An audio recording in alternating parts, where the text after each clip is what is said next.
Hello YouTube, this is Morgan, Airspeed Prime here with my next Airspeed's Avatar Rewatch video. This one's going to be for episode 8 of Book 1 Water, which is called Winter Solstice Part 2, Avatar Roku. Another DR movie animated episode, which I think is kind of surprising in that it's such an important episode, but they kind of have what is like the secondary animation studio still do it. Makes sense to a degree in that they did the first part, that why not just have them do the second part as well, but interesting still, nonetheless. Overall, I think a very good episode in that it is the one where the plot really kicks into gear, in that fundamentally the goal doesn't really change. It's just there's now a time limit on the series that realistically, Aang, if you take too long to master the elements and don't defeat the Fire Lord before this time and this thing happens, then there's really no hope for the world. You have to do it before this point in time, and that is the comet coming. And the big reveal when Aang talks to Roku is about the comet, that Sozin used the comet 100 years ago to start the war. They don't quite go into the full details of the first attack, but obviously we now know that that first strike was against the air nomads.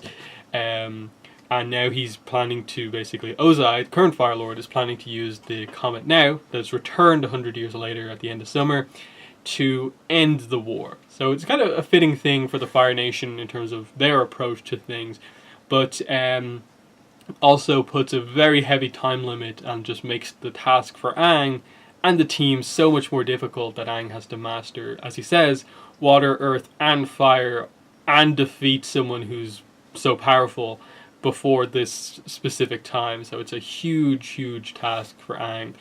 And yeah, the episode overall covers a lot of decent things. There's a lot of action here. It's the first episode where Aang, Zuko, and Zhao kind of come into contact all together. So it's the kind of first time the key groups from all of the key groups from this book come together. In that, I love that chase scene as they head for the island with Zhao in the blockade, Team Avatar on Appa, of course, trying to break through the blockade, and then being chased by Zuko, who is also at risk from Zhao because he's banished from the Fire Nation, so he's not meant to go into Fire Nation water. So Zuko trying to break through the blockade is also kind of like an illegal move. And I like how Iroh points that out. It's one of the few moments where Iroh in any way references his brother and their kind of relationship of just knowing that you give my brother too much credit, he's not as forgiving as you think he is. Definitely a relationship that I think a lot of fans want to know more about, in that it's only very minorly alluded to. For the most part, Iroh never really discusses Ozai, and Ozai never really discusses Iroh. The best that we know is that they just seem to have this general disagreement of a different philosophy on things, and that's about it. We don't really know what the dynamic is between the two of them for the most part. But yeah, the blockade scene is really good, as Zhao just completely opens fire on both of them. It doesn't matter if he hits Aang or Zuko. He wants both. He wants to capture Aang before Zuko, and if that involves basically taking out a traitor, he doesn't actually mind all that much. And it's a really good action scene. Just as we build up to basically the even bigger scene of everyone coming together in the temple. Aang breaks through, Zhao lets Zuko through, which is interesting, and I like that they definitely play that up, that Zuko knows Zhao let them through and knows that Zhao is going to follow them. So the trail of smoke, Zuko goes off on his own smaller ship while he thinks Zhao is going to follow the smoke trail from his damaged ship. It's a clever move, but ultimately it doesn't distract Zhao for long. When they arrive in the temple, fun scene of just a really exhausted Appa. He was the hero of this chase scene, and he's just exhausted afterwards. But pretty quickly at the temple we meet the Fire Sages, and this is a really interesting reveal because they go into some kind of lore details here, some kind of history of the Fire Nation stuff here, of just the idea that the Fire Sages in the past served the Avatar only, but now serve the Fire Lord, and so that's why they except Xiaoyu, all attack Aang, and Xiaoyu is the only one to still respect the ways from the past where they actually serve the Avatar. Now we've seen these kind of groups before when in episode 3 the temples all started to glow. Those were the sages for each of the different nations all watching their kind of sacred area kind of glow, signifying that the Avatar had returned. But we get from Xiaoyu here the idea that he has a kind of a history of like his where he comes from, coming from a line of sages, in that like we know from other stuff that his grandfather, Fire Sage Kaja, was someone who helped to train Roku, and the kind of little story that we get here of like Roku carving these tunnels out of magma, it relates to the fact that Roku previously destroyed the temple and then had to rebuild it, and then here he destroys it again, so kind of fun little moment there. But the Fire Sages get a little bit more development later on in the comics through Smoke and Shadow, in that I suppose not really through Smoke and Shadow, to some degree Smoke and Shadow, even though they're not directly referenced there, but primarily the script for Beginnings, part 1 and part 2, in that Korra obviously arrives before she has her visions and gets the whole Beginnings things, arrives in this island and is saved by Fire Sages. Now this is Bonti Village, and basically the idea behind Bonti Village, which isn't covered in the episodes but is covered in the script, is that Bonti Village is meant to be the kind of origin point for more or less all of the sages, not just the Fire Sages. Everyone who is a sage in the world is from Bonti Village, which is a very spiritual place. So it's in very interesting connection, plus us knowing from the history of the Fire Nation that obviously there's the first Fire Lord situation, but the position of Fire Lord at one point in time went to the head sage. So you get this idea of like Fire Nation history very heavily relates to the sages, in that, okay, the first Fire Lord, it doesn't seem like he was a sage, but it definitely comes across that at some point after the first Fire Lord, the position went from being just whoever was the clear leader by the kind of by majority vote or whatever, it became more of a kind of religious title, who was the most spiritual person, the head sage being the Fire Lord, and then eventually it became what it is now, which is more of a royal family line, which isn't inherently linked to the spirituality stuff, and they just did their thing and the Fire Lord was a separate thing. And then obviously here we see the idea of the Fire Lord demanding that the sages serve them rather than the Avatar, and where we are now is that Xiaoyu is obviously the head sage. He is considered the great sage, as we see in the comics. So it's a very interesting, some of the references with this episode that come into play, in that there is a lot of stuff out there about the Fire Sages. But yeah, just very interesting to kind of characterize Xiaoyu like this, the only one who has hope and is willing to go against basically the wishes of the Fire Lord to support the Avatar, and how he manages to get the trust of the team, and the plan that they come up with when they encountered the door to get into Roku, and that a fully realized Avatar could open it on their own, otherwise the 5 sages have to actually open it, which I think is a really good kind of power level thing for the Avatar, in that basically they kind of establish here that an Avatar who can use the Avatar state is like the equivalent, or can do at the very least, the equivalent of 5 quite powerful firebenders, which is interesting. But yeah, the plan is really cool here, in that Sokka plans to use something he learned from his father of being able to make these small explosives, and if they can all go off, that'll create a firebending blast and that will open it. It works, like Sokka's idea works of them all going off simultaneously. It's just the blast isn't big enough to come across as a firebending blast and actually open the mechanism. But it looks like it works, which is Katara's kind of portion of the plan, in that, Momo can get in there, it'll look like we're in there, and the doors very clearly look like they've been used. And so all the Fire Sages come in and just like, look, he's in there. They open the door and it's Momo, and that gives Aang a chance to go in.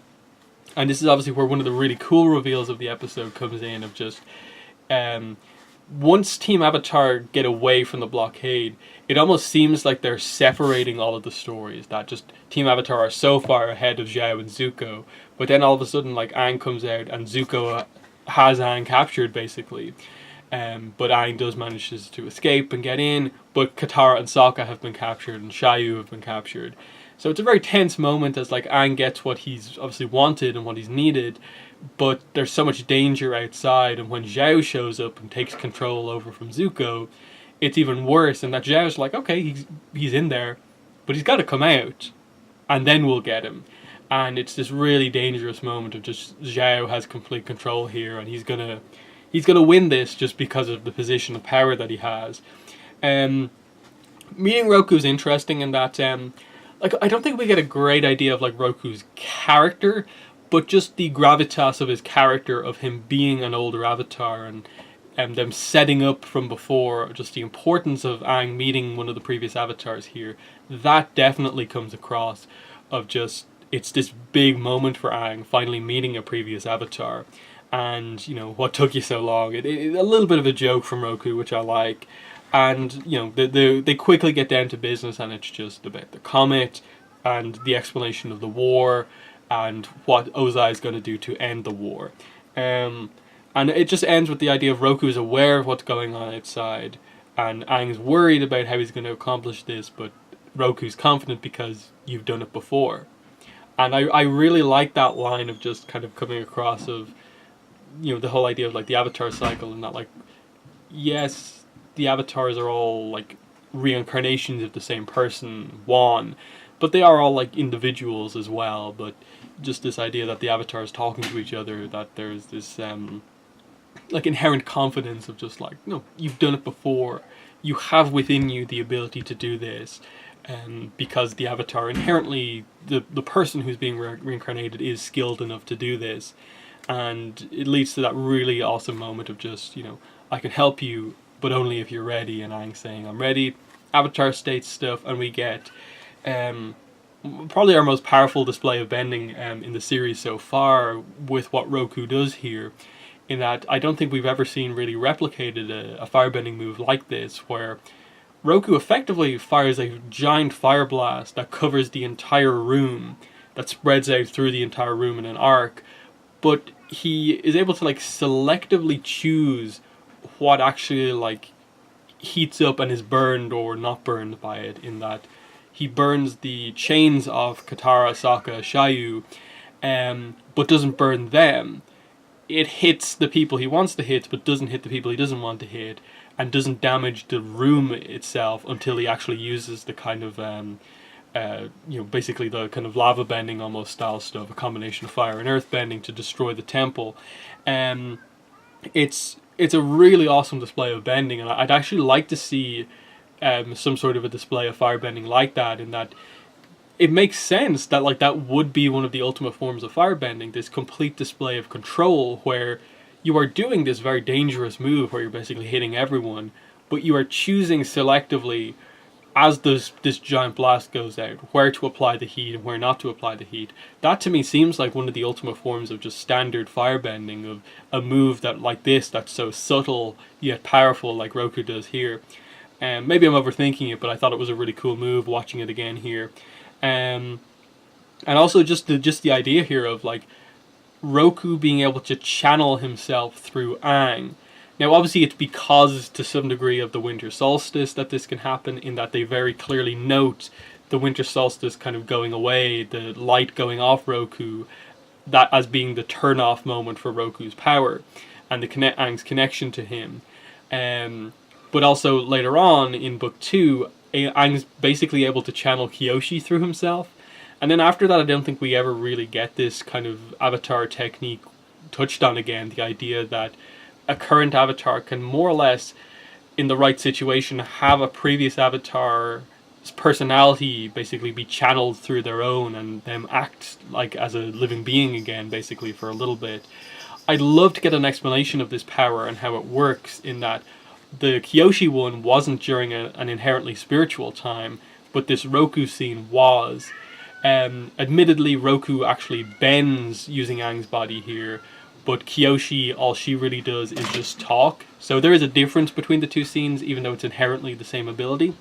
But we never really see it again after this point, and obviously with Korra right now, there are no avatars left connected to her to actually do this with. But a cool power nonetheless that, you know, I think at this stage in the series could have been almost established as an inherent power of the Avatar state, but later on they more or less just say that, you know, the Avatar state, the idea is just that you have the kind of inherent knowledge, experience, and power level because so many avatars have come before, not that you would literally become that the previous avatars when you go into the Avatar state. But yeah, solid episode, as just obviously our team gets their key orders and what they actually have to do this series, in this season, and putting the timestamp on it.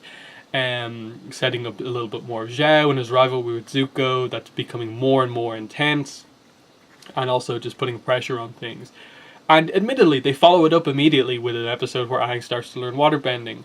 But the key thing I think to look at in the remaining episodes, where there isn't a lot of extra plot introduced into this season, is which episodes are very aware of the fact that we've got to do things quicker, we've got to get to the Northern Water Tribe quicker, versus which ones don't.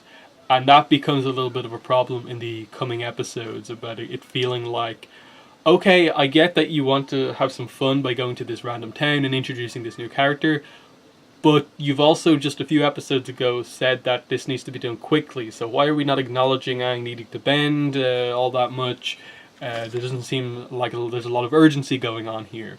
So that's something that definitely you need to look out for with a plot point being presented like this, where like all of a sudden you got to rush this, we got to go quick, and do the characters, does the writing actually follow through on that and make the characters seem like they're doing things in a bit more intense fashion? But yeah, that's been the episode review for Winter Solstice Part 2, Avatar Roku. Definitely one of the better episodes from the season. No, I don't think ultimately not the best, in that a lot of the Water Tribe episodes from the end and a lot of the beginning episodes are I think a lot better, and then episode 12 coming up not too far away is obviously a highlight as well, but we'll get to them. In the comments, let me know what your thoughts are on episode 8, but other than that, that's been the video. Thanks for watching, and bye.